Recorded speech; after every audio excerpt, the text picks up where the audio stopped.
Lo sapevate che nel 2015 è stato realizzato un live action dell'Attacco dei Giganti? Parliamone. Per chi non mi conoscesse sono IRD, il recensore delirante, e vi invito a iscrivermi al mio canale, cliccando sul pulsante iscriviti. Per restare aggiornato attiva anche la campanellina.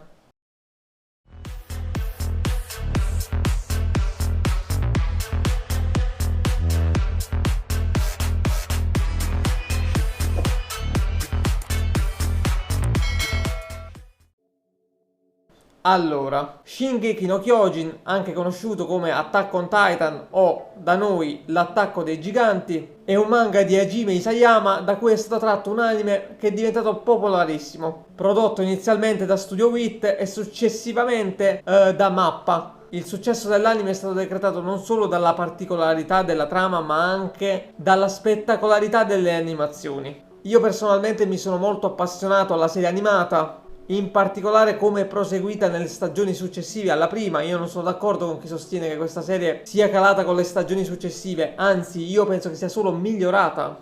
Per quanto riguarda il manga, ho letto davvero poco. Quindi, come da introduzione, nel 2015 viene realizzato un live action, o meglio, un film in due parti. È diretto da Shinji Higuchi, cioè diciamo il braccio destro di Hideaki Anno. Lui infatti ha co-diretto Shin Godzilla ed anche, se non sbaglio, l'anime di Nadia e il mistero della pietra azzurra. Inoltre è stato l'effettista dei film di Gamera. Se non ricordo male, tra l'altro, in Neon Genesis Evangelion il nome di Shinji Ikari si deve a lui, quindi Shinji deriva da Shinji Higuchi. Questo live action fu un insuccesso e rimase, come posso dire, in Giappone. Non se ne è parlato molto in Occidente, o meglio, se ne è parlato inizialmente, poi è rimasto un po' nell'ombra. Ancora oggi molti non sanno dell'esistenza di questo live action.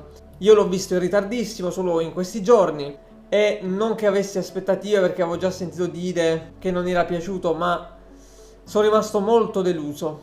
Allora, partiamo da zero. Il film si apre con una scena con Eren, Mikasa e Armin, esattamente come succedeva nel manga, però questa scena già ci fa capire che il film apporta molte modifiche ai personaggi. Infatti il rapporto tra Eren e Mikasa è completamente diverso. Se nell'opera originale Eren e Mikasa hanno una sorta di rapporto più o meno tra fratello e sorella acquisiti, qui nel film invece si capisce che tra i due c'è una sorta...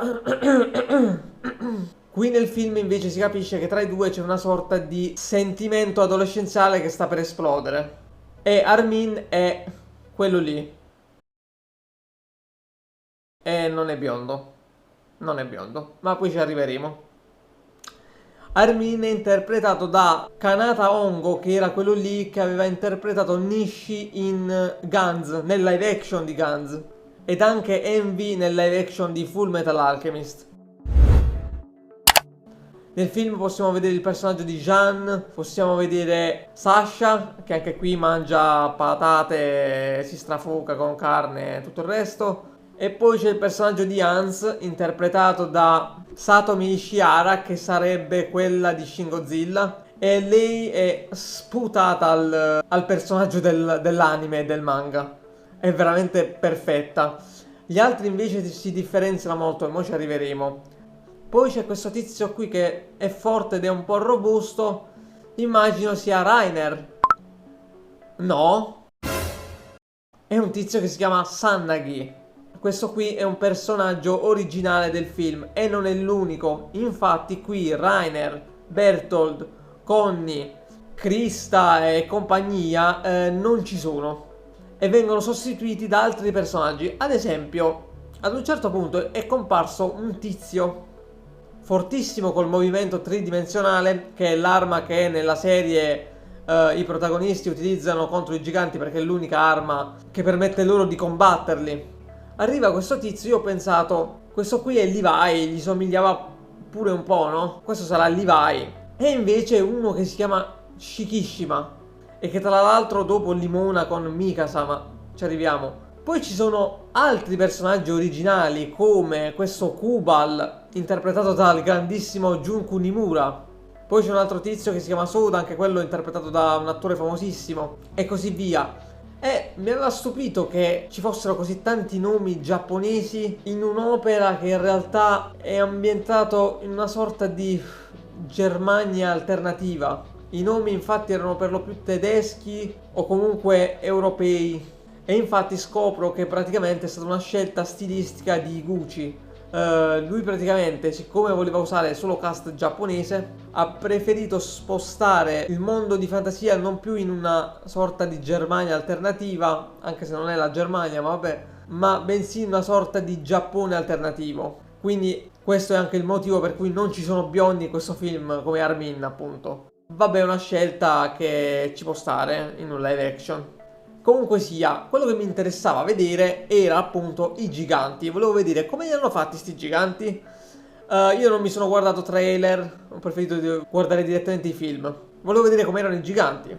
E come succede, no, nell'anime e nel manga, dopo i preamboli arriva questo gigante colossale che inizia a spaccare tutto e crea una breccia. Nell'anime c'è anche il gigante corazzato, qui non c'è solo il colossale. Comunque sia, arriva questo colossale. Appena arriva, no, si affaccia quindi sulle mura, come succede nell'anime, no? E io appena l'ho visto ho detto, ok, se questa è la CGI, questo qui interamente non lo vedremo mai, lo vedremo sempre affacciato. E infatti è stato così. Ma, come sappiamo, dopo che il colossale crea la frattura nei muri, poiché l'umanità vive rinchiusa in queste mura che li protegge dai giganti che stanno fuori nel mondo, quando si crea la frattura ed entrano i giganti, io ero curiosissimo di vedere come li avevano realizzati. Ero anche scettico perché dicevo, se il gigante colossale è stato fatto così, come li faranno quegli altri? Signori e signori, ecco come li hanno fatti.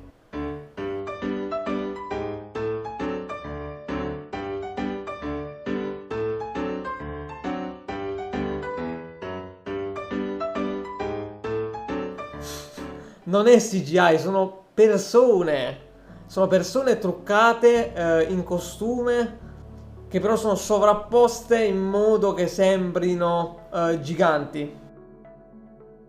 Praticamente utilizzano uno dei vecchi trucchi con cui facevano le serie sui giganti, Gamera, Godzilla, eccetera eccetera. Vabbè, quindi i giganti sono persone in costume con dei filtri digitali, quindi viene impiegata anche un po' di CGI. Diciamo che se non si è troppo pretenziosi non è neanche male, però a volte è troppo evidente che sono sovrapposizioni. Quando i giganti iniziano ad entrare e le persone iniziano tutte a correre, lì devo dire che ci sono alcune scene splatter davvero niente male. Ad esempio ce n'è una scena dove le persone si ammassano tutte in un posto e lì secondo me hanno tirato fuori delle scene carucce. Poi secondo me le scenografie non sono affatto male. Le musiche sono azzeccatissime. Io ho riconosciuto subito Shiro Sagisu, il musicista di Shin Godzilla e anche di Neon Genesis Evangelion, Bleach, la serie storica di Mille Shiro anche i recenti film e serie di Berserk. Un grandissimo musicista e qui secondo me le sue tracce sono azzeccatissime e in qualche modo ricordano molto quelle realizzate da Hiroyuki Sawano. E i brani di Sagisu in molte parti ricordano quelli di Sawano, dell'anime dell'attacco dei giganti. Quindi un'ottima scelta. Qui vabbè arriva il gigante donna, diciamo che non l'hanno fatto neanche male, però il gigante donna nell'anime e nel manga mangia una certa persona. Qui invece la persona che viene mangiata è un'altra. Infatti, come dicevo, il rapporto tra Eren e Mikasa è molto diverso. Anche il fatto dei genitori di Eren, dei genitori di Mikasa o dei genitori di Armin è molto diverso. Ecco, e qui arriva il problema grosso del film. I problemi di scrittura. Lo sviluppo dei personaggi in questo film è quasi inesistente. Il film spreca il tempo a mostrarci elementi di trama inutili, tipo c'è questa Iana che sta nel gruppo di cadetti con Eren, Jean e gli altri. Questa Iana però non dà niente alla storia. Ci sono continue scazzottate, c'erano pure nell'anime, ma qui sono infinite. Tra il primo e il secondo ci si perde il conto. Poi c'è questo Shikishima che è una sorta di Levi più stronzo, che oltre a scazzottarsi con Eren, ogni tanto slinguazza Mikasa. E la Mikasa di questo film è veramente insignificante. È un personaggio che non funziona. Eren, d'altra parte, per alcuni aspetti è simile all'Eren dell'anime, ma siccome loro non hanno enfatizzato il fatto che lui vuole uccidere i giganti, cioè sì, c'è il fatto che lui vuole uccidere i giganti, ma non c'ha quella rabbia, quell'odio che ha nell'anime, e quindi questa cosa, secondo me, indebolisce la forza del personaggio. Poi c'è questa scena di questo gigante neonato che è completamente inutile ai fini narrativi. Oltretutto nel film, come succedeva anche nell'anime, veniva spiegato che i giganti non hanno un sistema riproduttivo e quindi il gigante neonato stona, perché se tu mi metti un gigante neonato mi fai quasi pensare che questi possano crescere. E quindi il film, non sviluppando i personaggi, dando poche informazioni sui giganti, ma soprattutto sul movimento tridimensionale e tutte ste cacate di scene inutili, diventa noioso sin da subito. Poi il film ogni tanto se ne esce con delle scene assurde. Ad esempio c'è questa scena dove questo Sanagi, questo tizio robusto, che se ne va in giro a spaccare i piedi dei giganti per farli collassare, e ok, ad un certo punto evita il braccio di un gigante, lo afferra, praticamente lo accappotta. Cioè praticamente fa la stessa cosa che fa Goku Super Saiyan 4 contro Baby in Dragon Ball GT, quando Baby è uno scimmione. Ma nel contesto di Dragon Ball ha senso, e non perché è un cartone, ma perché proprio ha senso nel contesto narrativo di Dragon Ball. Qui no, qui sono giganti contro esseri umani normali. Cioè questa accappotta un gigante a mani nude. Cioè come se si vedesse uno prendere un camion e lanciarlo. Senza senso. Il primo film si conclude, diciamo, con il primo momento importante del manga anime, cioè quando spunta il gigante d'attacco. Io cerco di non spoilerare troppo per chi non si è ancora guardato questa serie molto affascinante. E quindi il primo film è interessante all'inizio e alla fine, tutto in mezzo è una noia. Il secondo film ha tutti i problemi del primo, ma secondo me è meno peggio. Anche se molti sostengono che il 2 sia peggio del primo, secondo me invece il 2 è meglio. Il 2 pure ha infinite scazzottate, momenti in cui i personaggi gridano a squarciagola. Tra l'altro questo è un elemento tipico di molti film giapponesi che io non amo. Questa cosa di gridare e prendersi a cazzotti. Non lo so, è un aspetto che funziona magari nei manga, negli anime, nei film non lo sopporto. Il secondo film rivela come sono nati i giganti, perché esistono e cosa nasconde il governo. Queste rivelazioni sono completamente inventate perché all'epoca il manga era ancora in corso d'opera, e secondo me qui hanno fatto una cosa buonissima, perché altrimenti avrebbero dovuto aspettare molti anni prima di fare i seguiti. Diciamo che alcuni aspetti delle rivelazioni somigliano all'opera originale, altre no. Il problema è che queste rivelazioni sono molto inconcludenti. Secondo me andava dedicato più tempo piuttosto che alle solite scazzottate. I combattimenti del secondo film tra il gigante d'attacco, che chi segue l'opera conosce bene, e un altro gigante inventato nel film, non sono proprio malissimo. Diciamo che è una puntata dei Power Ranger in grande stile, ecco. Ovviamente il gigante colossale, come avevo previsto, lo si vede solo affacciato per tutto il tempo e basta. E quindi niente, il film ha una conclusione tutta sua, e questo secondo me non è una cosa negativa. Viene lasciata qualche porta aperta. E il secondo film, insomma, è leggermente meno peggio del primo. Qualcosina si guarda, ma nel totale è una vera delusione.